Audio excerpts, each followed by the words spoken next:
BNP যে বললেন যে জামাতের পকেটে চলে গেছে আমলাতন্ত্র ইত্যাদি, এভাবে কিন্তু জামাতকেই অনেক গুরুত্ব দেওয়া হচ্ছে। এত বড় রাজনৈতিক দল কি আসলে জামাত? তাদের কত শতাংশ ভোট আছে? আপনি দেখুন যে সর্বশেষ যে ভোটটা হয়েছে 2008 সালে, সেখানেও আওয়ামী লীগ বিএনপির ভোট কত, বা 2001, 96, 91-তে তাদের ভোট কত? জামাত তো এককভাবে নির্বাচনই সেই অর্থে করেনি।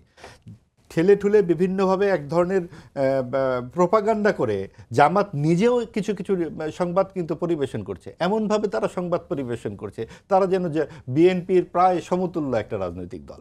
তো এই কাজটি যদি বিএনপিও সেই ফাঁদে পা দেয়, যে বিএনপির মহাসচিব যদি জাতীয় জামাতকে এতখানি গুরুত্ব দিয়ে কথা বলেন, তাহলে কিন্তু সেই অর্থে তাদের এক ধরনের রাজনৈতিক পিছু হটাই আমি বলবো। তার চেয়ে বিএনপি যদি জামাতের আদর্শিক কোথায় বিভ্রান্তি আছে সেইগুলো নিয়ে আক্রমণ করে, যে জামাত তো 71 সালের যুদ্ধাপরাধী একটি রাজনৈতিক দল, যেই আত্মসমর্পণের দলিল আমরা জানি, যেখানে লেখা ছিল যে সিভিল আর্ম ফোর্স আত্মসমর্পণ করলো, সেই সিভিল আর্ম ফোর্স মানে কি? এই জামাতেরই পূর্বসূরীরা। তাহলে সেই জামাত কোন অর্থে আবার কি প্রক্রিয়ায় রাজনীতিতে সক্রিয় হলো?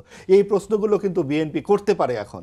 এবং এই একটি যুদ্ধাপরাধী দল যদি নির্বাচনে অংশগ্রহণ করে, তাহলে গণহত্যার দায়ে দোষী আওয়ামী লীগ কেন নির্বাচনে অংশগ্রহণ করতে পারবে না? এই প্রশ্নও বিএনপির কাছ থেকে আসা উচিত এবং আসবে বলে আমি মনে করি।